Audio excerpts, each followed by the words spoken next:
Did you make that? Did you make that? Did you make that? Silent Hill TDS, J Leo, Hitchhikers. Check. I'ma spit fire and propane. Keep a little baggie of some veggies, your romaine. Soppy ass bitch tryna eat up the whole brain. While this bummy ass nigga still asking for more change. Get your taste buds lit, popping right under your tongue. Lighting up a sharp strain, feel like it's chopping your lungs. Smoke another leaf to the head, feeling like Danny Phantom. Got a medicine jar in my car full of zany samples. Running with the factions when my rations getting low. Get down on the floor, blood races like I'm whipping blow. Shit show for show, I don't know, I just release and go. Can't hear what you're saying, this sweet too loud and you're speaking low. Johnny smoking haze in a blaze, I got heat to throw. Then I'm let the heater flow and send it to the heat below. Think it's a game, I pick the dice before you let him roll. Think I'm insane, but from the start I never had control. Have you ever danced with the devil in the pale of the moonlight? Have you ever laid with a demon with the flames by your bedside? Smoking the air, sipping on spirits, get the mood right, get the crew hype. Middle fingers to the blue lights, dancing on your grave while I gaze into the moonlight. Rolling through the city, heart is empty, but I'm feeling frisky, knowing I can make it even though these niggas put in me. Got some rolling papers and some bitches, yeah, we getting litty, feeling out of place. Fuck it, I got my niggas with me. We on a long road, smoking trees and bagging hoes. Love is faded, I'm jaded, consequences are never told. Running out of character, the real me is getting old. Facing the facade, 50 shades, and I fall below. I'm on some new shit, underworld a new bitch. Your loose lips tangle you up, I guess this news fits. I do this, spitting some fire in Mev Doom. Hits the sun god, bringing some light. Now watch your mood switch, hieroglyphs when writing scripts. Namaste but conquering, conjuring some spirits in the valleys where they die and quit. Just a gladiator on a righteous tip, still sharp and steel, but I'm colder than the Arctic gets.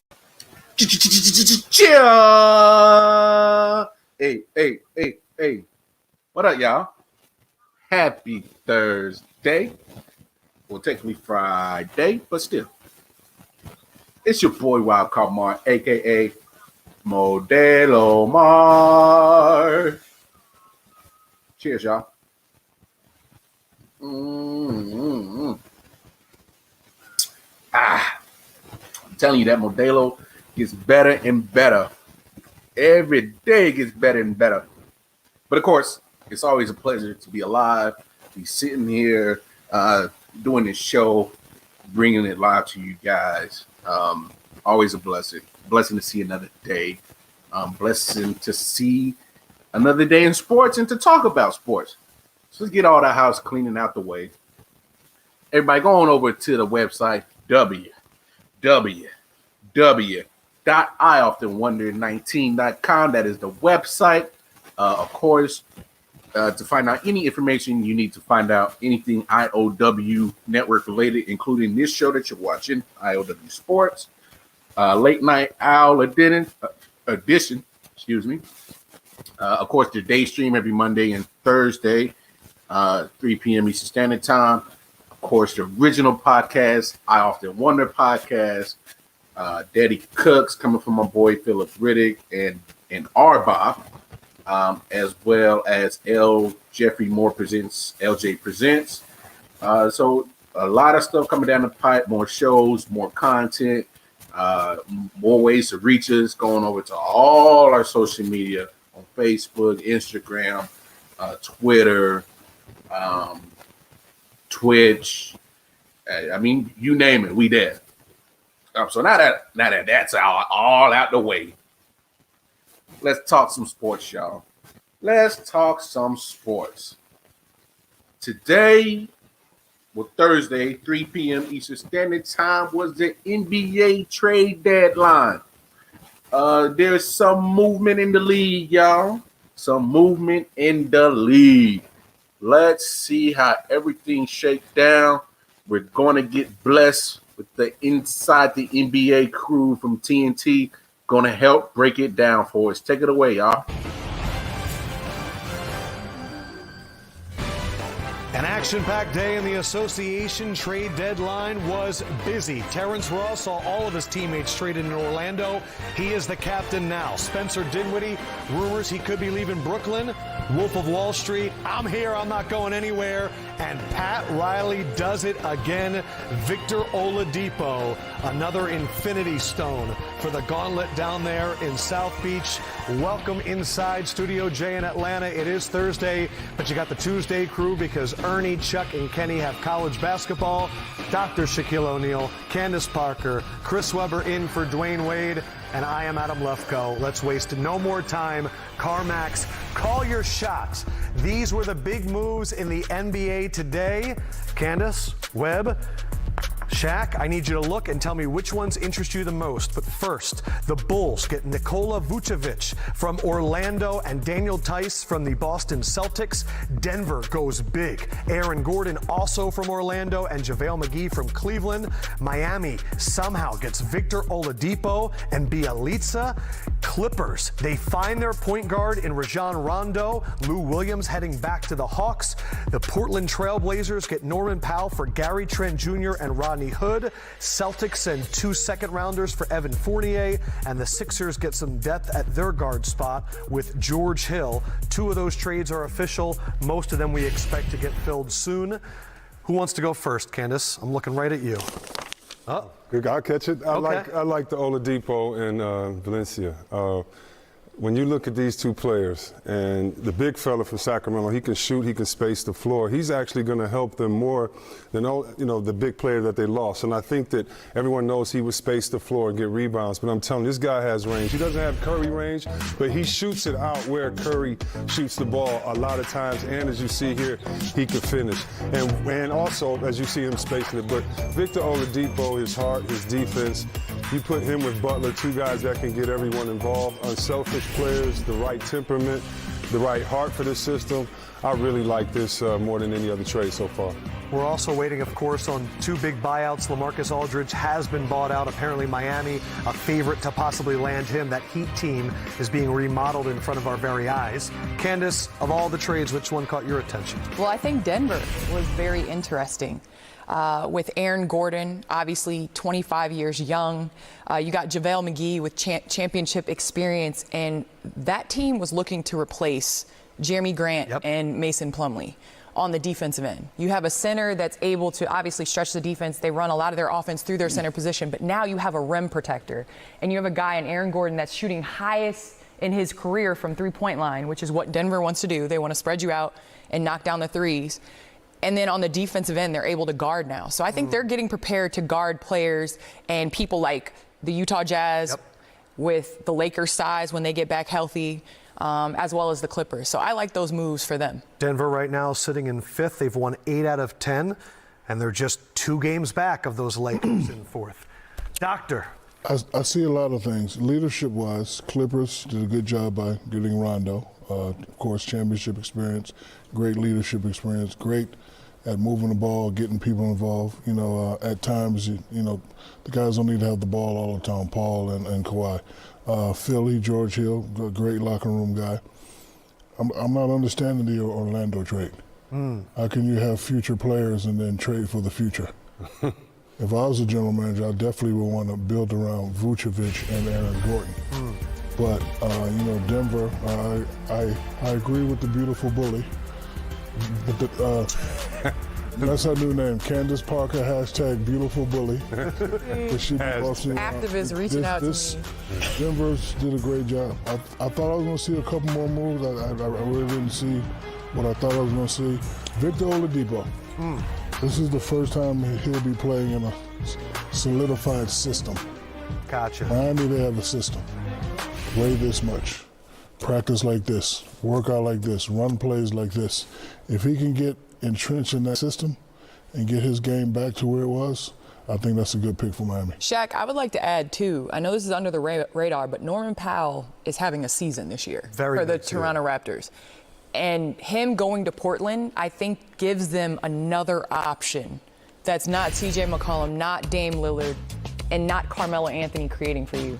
Norman Powell is a guy that can defend, that knocks down the three, that can get to the rack, Look at his Gonna get three-point paid, shooting yeah. percentage. He dropped 43 points 8 days ago. It's a very big move. The nugget that I thought was fantastically amazing was Gary Trent Jr. was traded for him. 23 years ago, Gary Trent Sr. in his third season through 41 games was traded to Toronto from Portland. 23 years later, Gary Trent Jr. was traded 41 games into his third season from Portland to Toronto. Only you would know. No, it's on the internet. C-Web, I have a question. If you're a general manager, if you work for the 76ers, you go after LaMarcus Aldridge? Man, No? that's a good question, Shaq. Hold on 1 second. Coming off the bench. The reason why I would, I like that because Tobias Harris right now is doing his thing, and if Embiid gets in foul trouble, if Embiid gets hurt, and they tried it before with other big fellas like Horford, but they really weren't post players. So I like that, Shaq. I like the fact he could do the pick and roll, or you get him in the pick and roll. Also, you could put him on the post. He could face up. I asked that question because when you think about all the weapons that Brooklyn has, I know Philly's in first, but do they have enough? Do they have enough to go up against the Brooklyn Nets? You don't want Miami to get him. You don't want Miami Miami's to get getting dangerous really LaMarcus. quick. Yep. One guy that was supposed to maybe get traded today, Kyle Lowry. It is his birthday. Happy birthday. Staying in Toronto. A number of other players. Can't trade a man on his birthday? I hope. I'm glad they did. On Toronto? He's been hoping for it. Dame Lillard. He's not moving, but I'm sure he's excited to see Norman Powell in the fold. Member of the Miami Heat. There were some rumors about Tyler Hero. He is staying put as well. We're going to break down this matchup coming up next. And let's make our hashtag beautiful bully go viral. Always a pleasure to listen to the NBA Inside crew over there on TNT. Always a blast to listen to those guys. Man, busy day in the NBA. Excuse me, y'all. I'm over here making a mess in my studio. Lots of trades, man. Lots of movement. I personally, the move that I enjoy the most was seeing Oladipo go to the Heat, and I just think that that creates another score for Miami. You already know the coach down in Miami; they're gonna play some defense. Always with the question with Miami: are they gonna have enough scoring? And I think Oladipo adds another instant offense.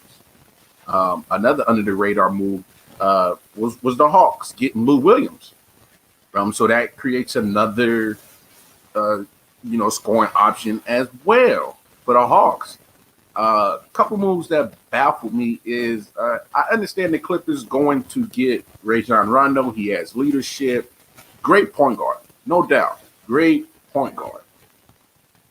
But Rajon Rondo has never been one of those point guards that you say, oh man, he's going to give me buckets. You don't add offense with that move. Maybe, and unfortunately, when you got Paul George, who can be a great offensive scorer, but sometimes he can be cold as ice, and go on those bad shooting spurts. Kawhi Leonard, and then that leaves a lot of pressure on him to score. So I just think that's literally a one of those real linear movement transactions right there. I don't think that makes the Clippers go up or down. I just think I take that back. I kind of think it slightly goes down because with Lou Williams losing him, and you lose at least 20 points a game off the bench right there, and you add that to Atlanta. I like that for Atlanta for sure. Lou Williams is literally the ultimate sixth man in the history of NBA. I mean, he just is.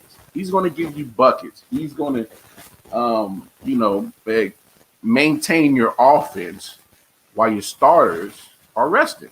I just think that, I like that move. Man, look at the Magic. You talking about blowing up a team? You know, I agree with Shaq in that clip 100%. You build your future by giving up your future. Nikola Vucevic is an all-star. Why not keep him? Aaron Gordon, 25. Why not keep him? Why not build around it? You know, of course, they're not going nowhere this year, and they haven't been going nowhere the last few years. But at the same time, what has Orlando done to help build that team around those two? They've done nothing, so they obviously just gave up on it and just threw a bomb down in the Amway Center and just said, just start over. I guess they've given up. I guess they have given up, and it's a shame. If you're an Orlando Magic fan, it's a shame.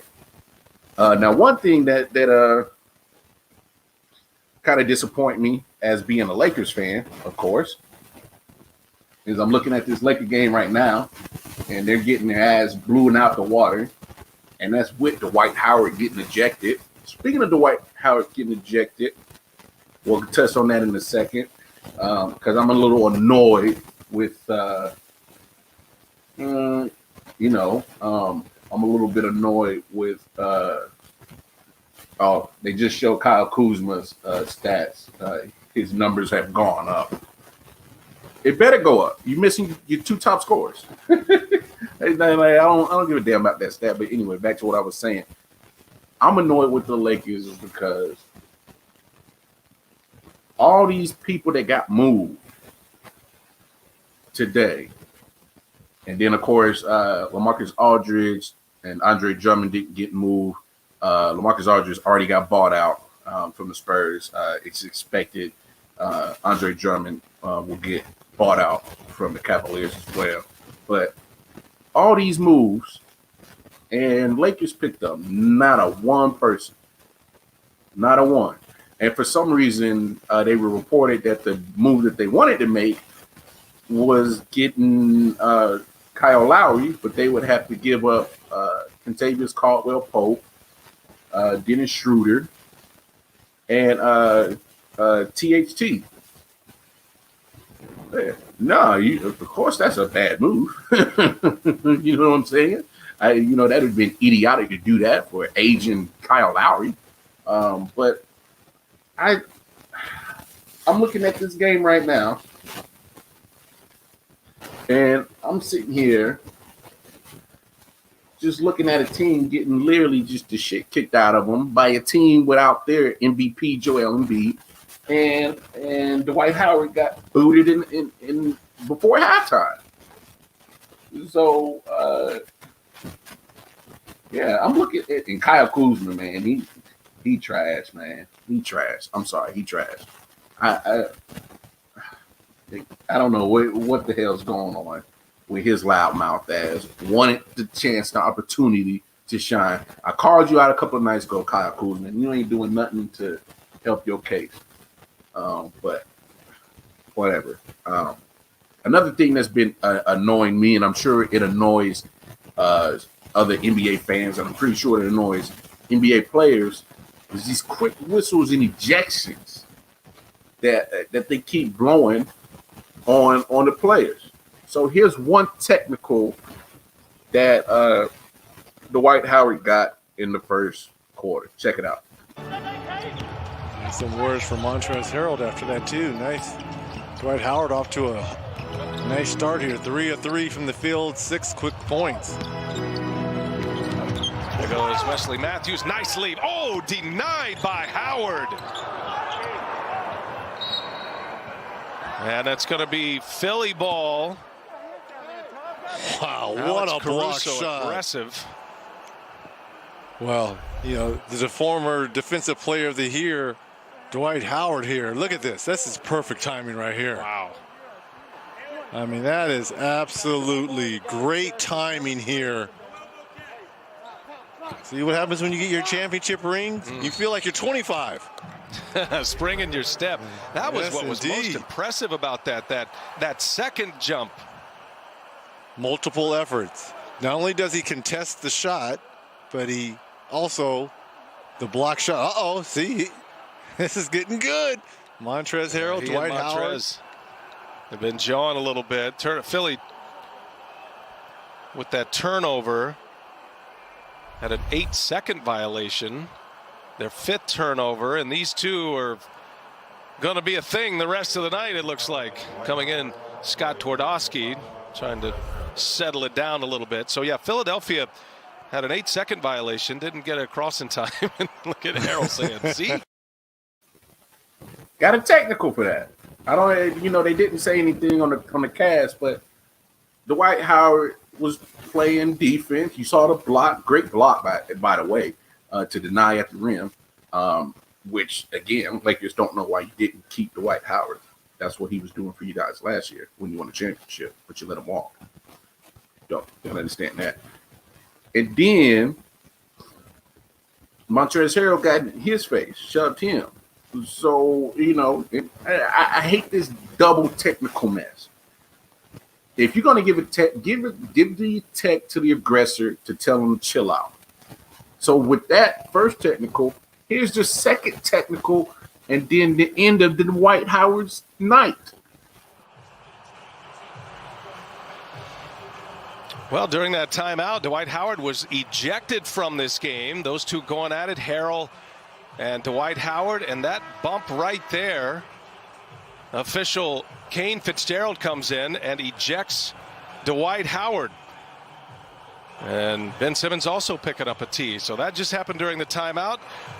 After that, we had a chance to visit with Doc Rivers, Reggie Miller, with the head coach of the Sixers. Hey, Coach, I just have one question. Obviously, Dwight Howard just got tossed. What did you see from your end? Clowns, guys just joking around. I mean, it's ridiculous on both parts. So I didn't like it, bottom line. So now what do you do with the loss of Dwight Howard? More Mike Scott, obviously? Yeah, Mike has 2 fouls. I think our next biggest guy is me. So, we'll see. All right, thanks, Coach. All right, thanks. Oh, Doc Rivers. I mean, he was just ready to get organized, Reggie, for the between quarters discussion with his players, and now it's a full-on scramble. Remember, Doc Rivers coached Montrezl Harrell with the Clippers last year, and we're watching Harrell and Dwight Howard go at it, and Dwight Howard has been tossed, and with no Joel Embiid, this Sixers lineup is very small. Come on, refs. To me, there's nothing wrong with a little jawing, a little competitive, little, machismo, little action. And to me, I don't think it would have got carried out of hand. Look, these NBA players ain't fighting. These NBA players ain't doing none of that. They ain't gonna throw no hands. They not. I mean, they ain't risking their careers because you break a hand and that puts your NBA career in another realm you don't want. So I mean, let them play ball. Just separate it, warn them, tell them to chill out. But all this technical over some real, and like Doc said, it was some clown action. They just being clowns. Just tell them to just calm down on the clownishness. I like Doc Rivers' response on that too. After Mike Scott, I'm the biggest guy left. And say what you want. I mean, did you see the time on the clock? Dwight Howard gone at the 12-minute mark of the second quarter. And the Lakers still ain't did nothing. And, they got 8 minutes left in this game, and they down 15 still, getting their butt whooped. So it's not like it made a difference. I just hate the quick hook on a lot of these players in the NBA. And it just doesn't make sense. Also, back to the NBA trade deadline as well. I forgot to mention with the Nuggets getting Aaron Gordon, and then they also picked up JaVale McGee. I like those moves. You get a rim protector, kind of like Kenneth Parker said earlier on the NBA Inside clip. You get a rim protector in JaVale McGee, which is awesome. So you pair him with a rim blocker, rim protector, as well as Jokic is still down there too. So technically, if you really wanted to, you could move Miguel to the 5. You can move Jokic to the 4. You know what I'm saying? If you really wanted to, you could put Michael Porter Jr. at 3.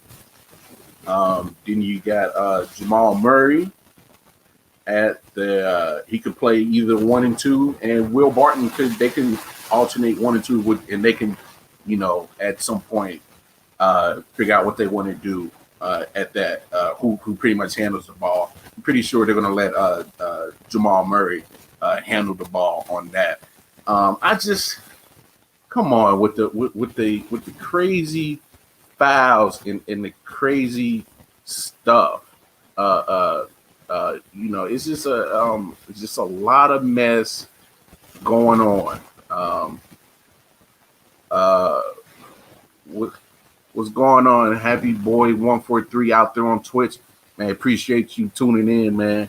What we're talking about, we just talking about the NBA trade deadline right now, and we're talking about of course the moves, the transactions that happened in the NBA before the trade deadline. I don't know who's your team. Happy Boy 143. Who's your team? I'm a Lakers fan, so I was not happy with the Lakers not adding a piece. I'm not. I'm looking at the game right now. Lakers still getting their ass smacked.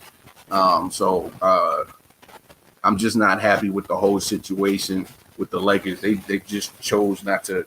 I get it because you're probably getting Anthony Davis back in a couple of weeks, maybe 3 weeks at the most, and then you got LeBron's out for a month. So I can understand them not making a panic trade to go get anybody, but just look at how the Lakers are playing right now. They need a spark. They need a spark. But hey, overall, to me, the winners of the NBA trade deadline were the Nuggets and the Heat. I definitely think that they did enough to help stat their roster to help make a good playoff push. You got to really think about the NBA's pretty much heading into the last 25 games of the season, and everybody's jockeying for position. You pretty much want to stay away from the 7th and 8th seed because that's part of that whole new playoff configuration that they're doing this year, where the 7th to the 10th seed, they're doing that play-in little tournament to get into the playoffs. And then, which is, I guess they're trying to make something exciting to happen in the NBA. I don't know. We'll see how that works out with the NBA with this whole new play-in tournament. I don't know. To me, it just looks like you got the possibility of playing maybe 1 or 2 more extra games to pretty much find your seeding in the conference playoffs. Hey, whatever. We'll see how that works. But let's go and make a quick transition to the NFL. A couple of transactions that have hit the wire.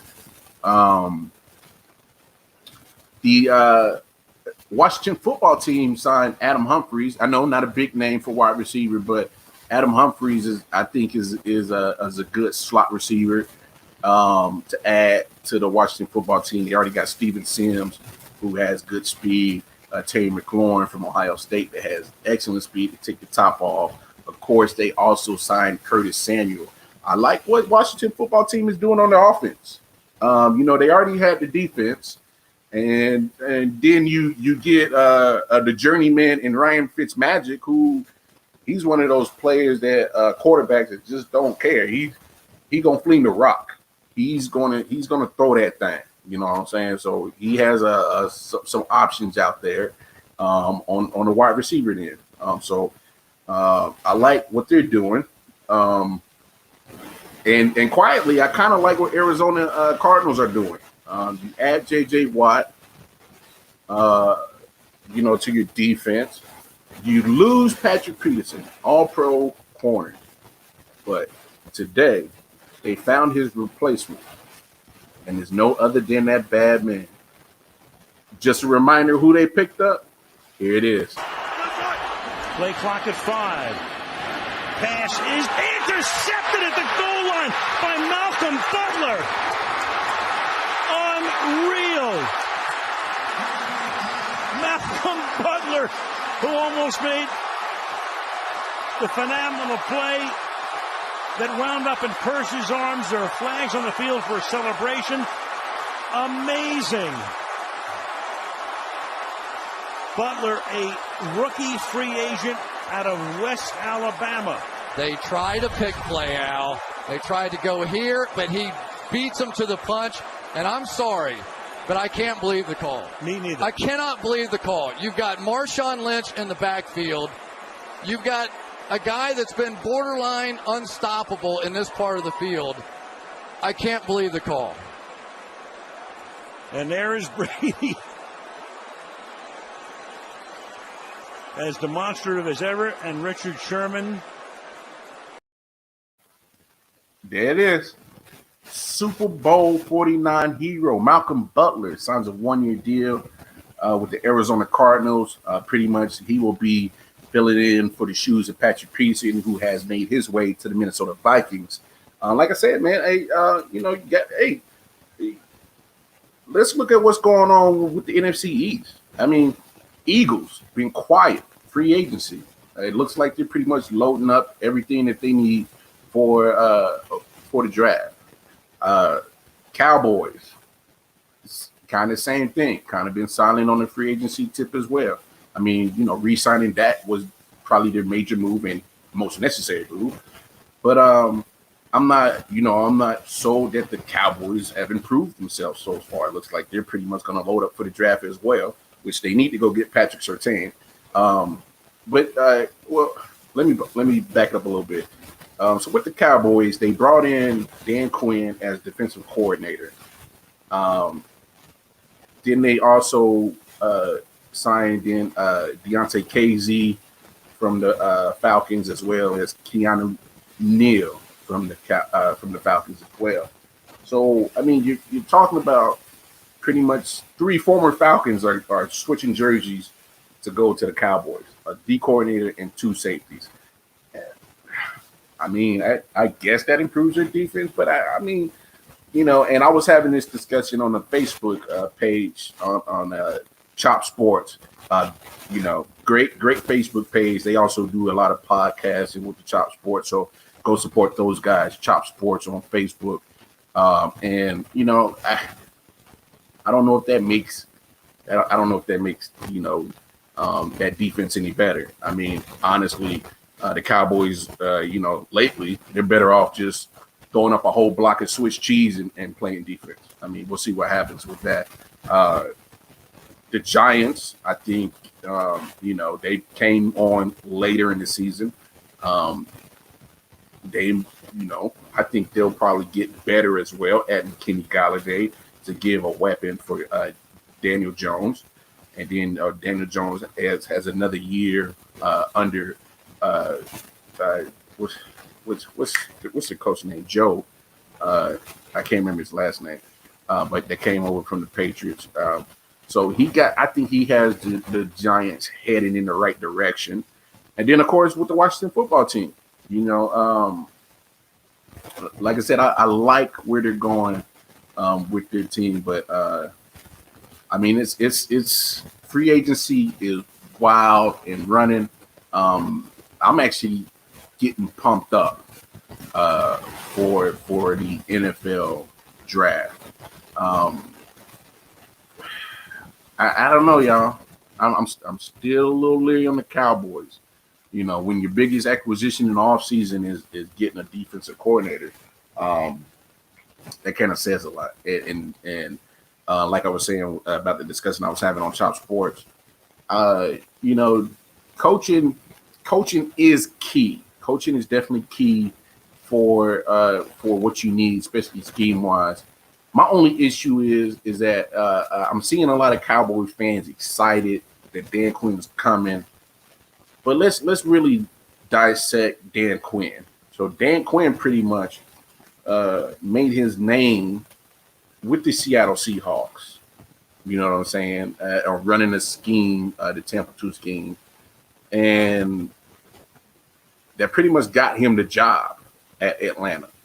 And, you know, say what you want, but it's not like Atlanta, when he got there, was continuously producing a top defense. Let's be honest. When you have so much talent that was on that Legion of Boom when Dan Quinn was the defensive coordinator, it makes your job easier. It really does. You know, when you got Richard Sherman in his prime, Cam Chancellor in his prime, Earl Thomas in his prime, Brandon Browner was on the opposite side of Richard Sherman. You got KJ Wright in his prime. You get Bobby Wagner in his prime. You got Michael Bennett up front, Cliff Averill up front, Bruce Irvin coming off the edge up front, Red Bryant stop in the middle. I mean, that makes your job easier. I'm just not one of those people under the belief that just because of the success that Dan Quinn had in Seattle, it didn't translate to Atlanta.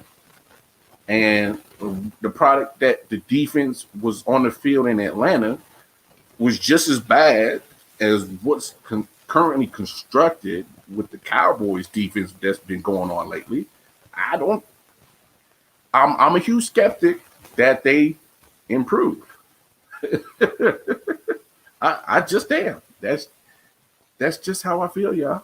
You know, I mean, just, you know, y'all can always jump in the comments, let me know how y'all feel about the whole situation. But you know, I don't know. We got some time to think about football. 1 week, it's that time of the year, y'all. April 1st is opening day. And I can't wait. And, you know, hopefully I'll be able to get to a Royals game this year with the family. Be nice to get out and check a Royals game for sure. Hey, see, I'm a Royals fan, Royals and Chiefs fan. You see that hat? Hey, y'all go ahead before next Friday. Go ahead and start, saying who your team is. Because once we get to October, I want to hear November when the World Series is over. Like, yeah, that was my team. No. Let's go ahead and start claiming your team now.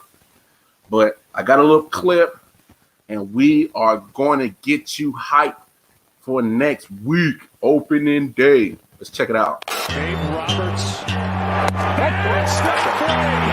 Dodgers have won it all in 2020.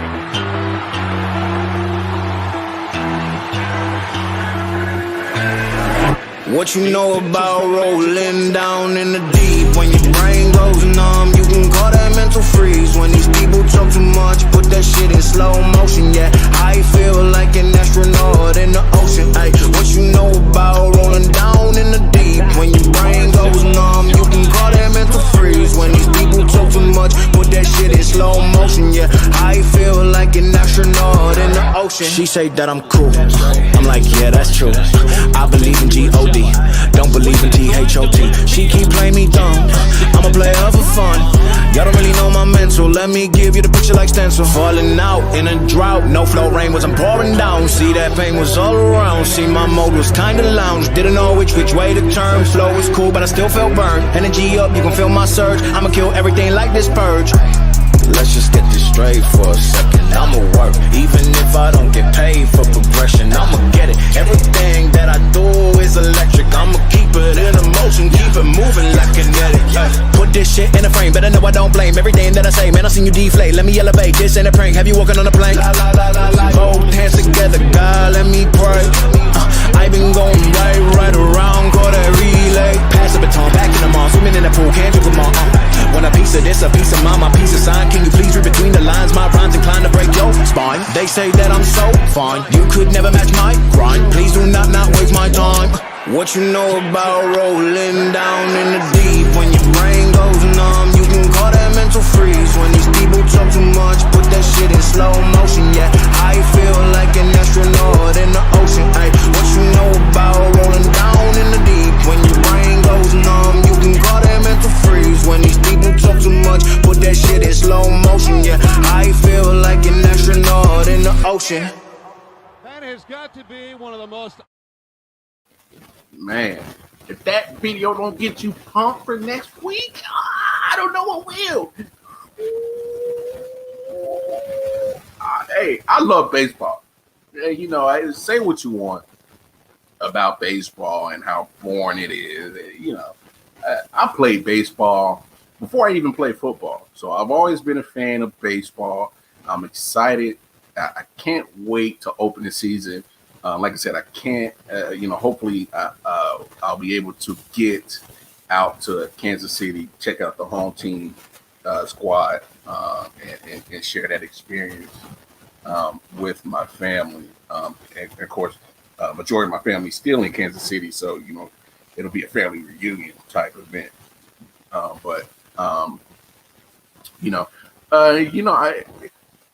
Especially for me, I've been paying attention to my Royals during spring training, and they're looking good, which is crazy because I wasn't expecting much. Of course, we had the 2014 World Series appearance, and then followed it up with another appearance in the championship win in 2015. So, I'm not saying the Royals are going to win the World Series. That's not what I'm saying. I'm just saying, as a fan who had low expectations of my team, they're looking good in the spring training. Let's just hope that they take that and they translate it to the regular season.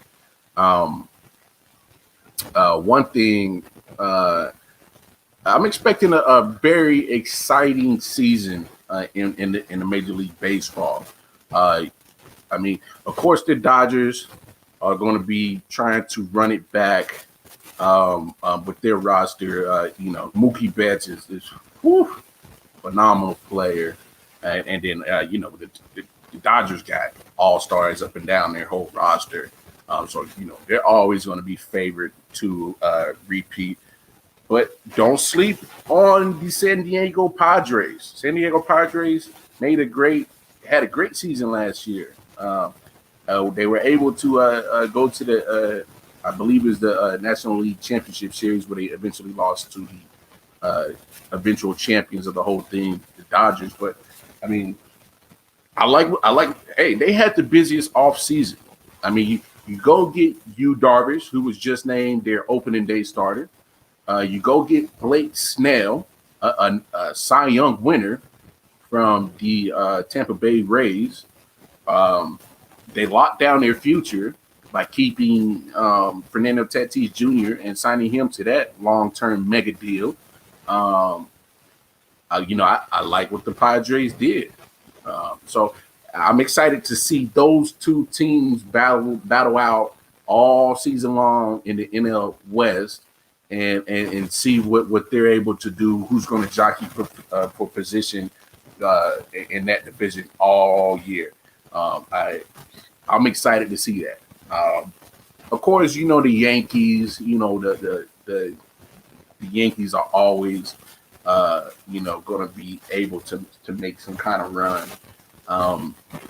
And unfortunately for you Red Sox fans, I don't know how it's going to look too good for you guys. It sounds like, or it looks like, pretty much, y'all in a real big rebuilding phase right now. And so, down year last year, I'm not saying it's going to be just as bad or just as worse, but I'm also not expecting for the Red Sox to make a huge leap. I think the Yankees and the Rays are going to battle out in the AL East.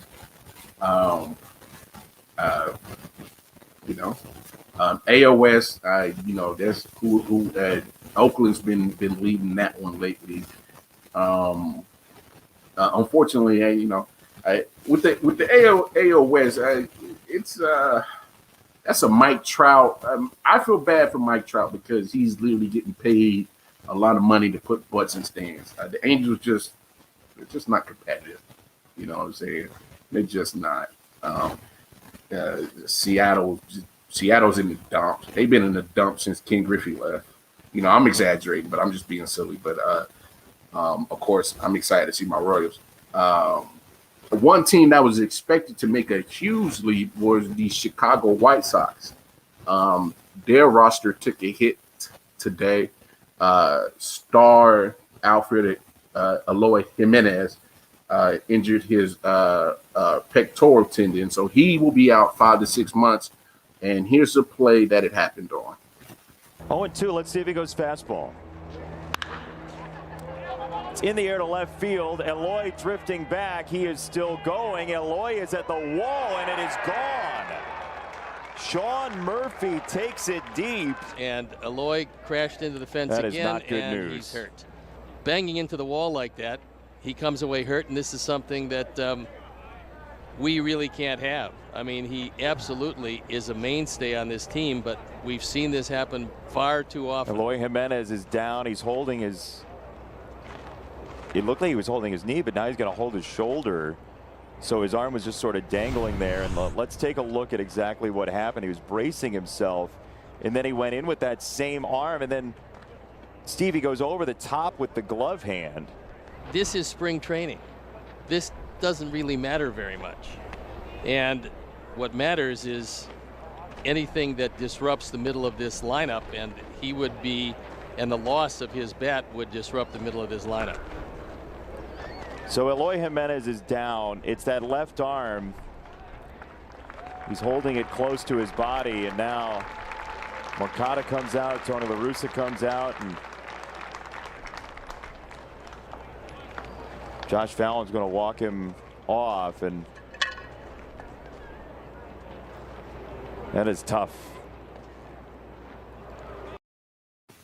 Tough break for Eloy Jimenez. Very productive outfielder for the White Sox, as well as a nice bat that they're going to lose for 5 to 6 months. That's a tough break for them. Real tough break. I mean, and I heard what the announcer said. Oh, it's spring training. That's not. He's the guy's out there playing ball. And he thought he had his shot to bring back a home run, and he came up a few feet short and injured himself. But I mean, it's sports, man. Stuff happens. Injuries happens. And it's an unfortunate little situation for the White Sox. We'll see what happens. I do think that makes a difference, at least for what can possibly happen in the AL Central. So that benefits my Royals. I mean, I don't mean to sound, real shitty on it, but that's just the reality of it is. Like I said, injuries happens, and sometimes other teams have to take advantage of it. But when you lose a important piece to a lineup, other teams, they got to understand that that team is going to be down a little bit because they lost an important piece. So you got to take advantage of it. But we'll see, because the season starts next week, and I'm excited. I'm giddy. I'm giddy. I didn't want to talk about it again because it's been beating a dead horse with the whole Deshaun Watson situation. But there's one thing that struck me when I was a clip came over my feed. So Tony Busby, the lawyer who's pretty much spearheading this whole civil suit case against Deshaun Watson, it is reported that Rusty Hardin, who is representing Deshaun Watson, is not getting access to the plaintiffs in these civil suits. So Tony Busby is not giving the identity to Rusty Harden, and to me that sounds shaky. I'm not a lawyer. I don't know the legal ramifications of withholding the identity of the plaintiffs in these civil suits. So I'm not sure if that's illegal or not, but it does raise some suspicion in my mind when you are deliberately withholding the identity of these plaintiffs, and you claim to have 16 of them.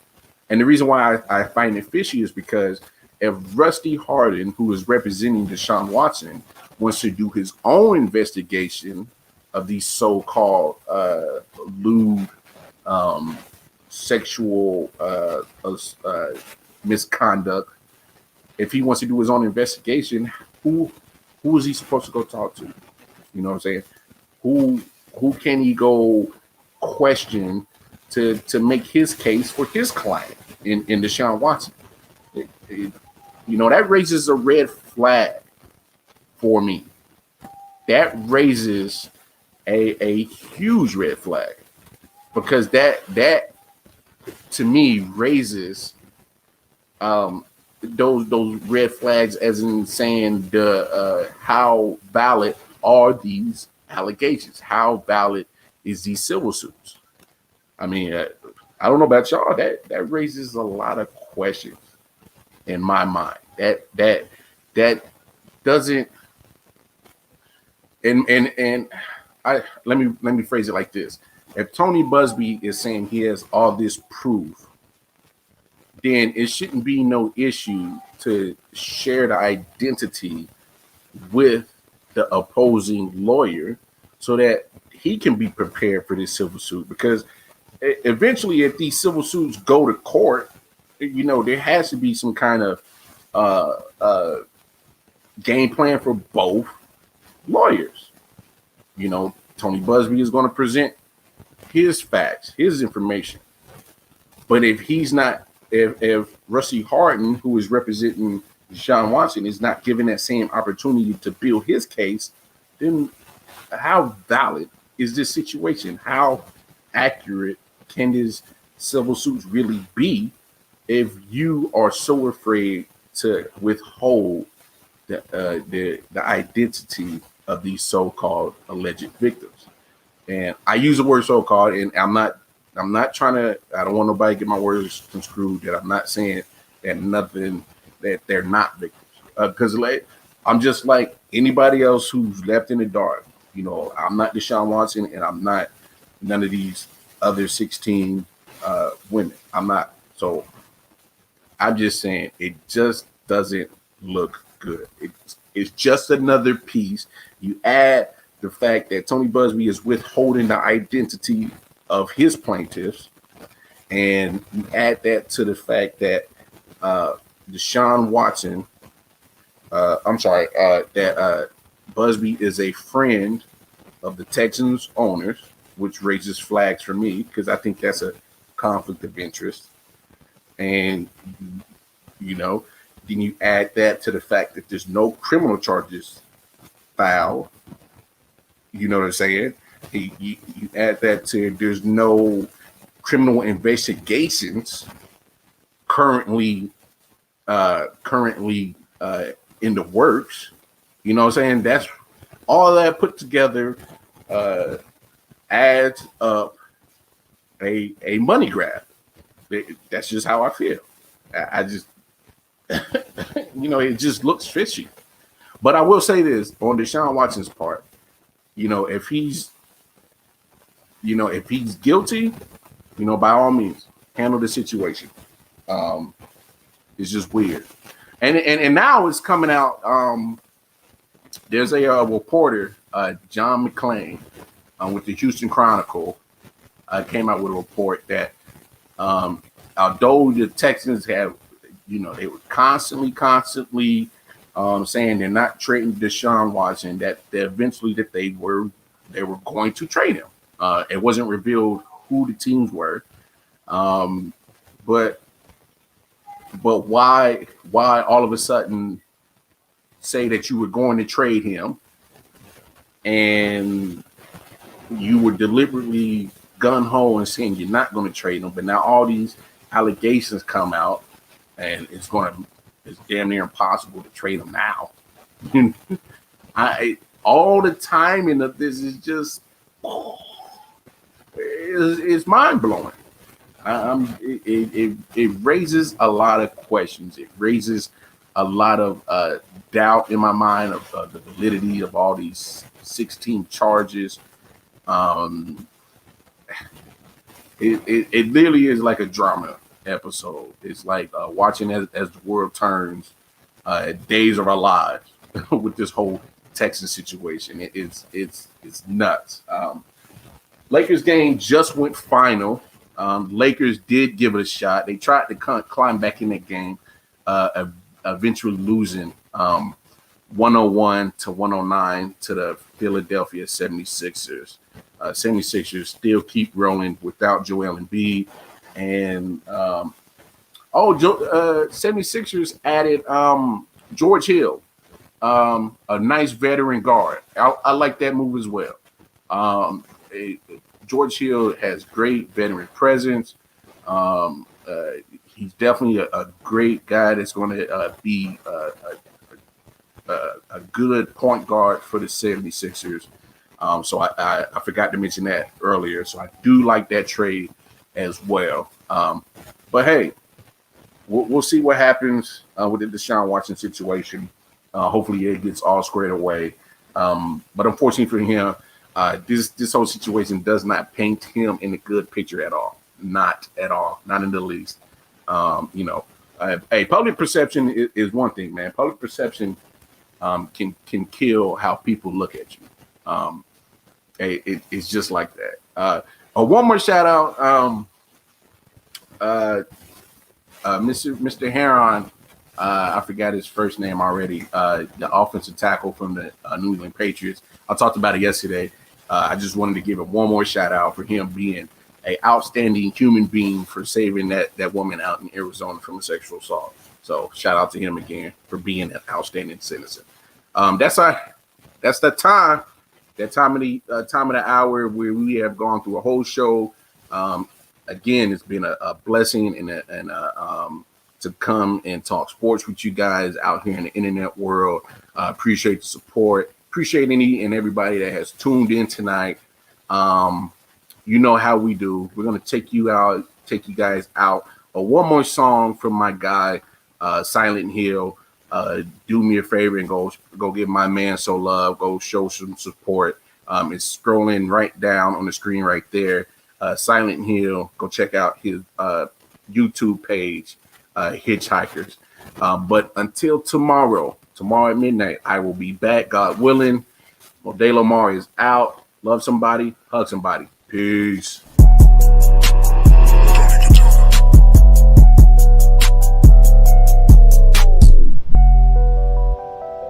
Silent Hill TDS.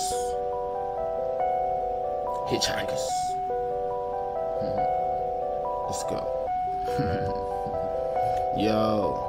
Pick and roll with the bowl, whoa, watch the smoke unload. Let my soul sink into the flow, feel the flames below. Ready to go, light another pack, watch the blunt roll. Let it go, release to the beast, about to take control. Overload, burn another shrub to keep my mind sedated. Elevated, felt elated from withdrawal but never faded. Alcohol, pumping out my system in need of patience. Point, play and do it in reverse until the points taken. Put it in work to muscles jerk, and my joints aching, numbers don't lie, but I think these niggas point shaving. I am on another high.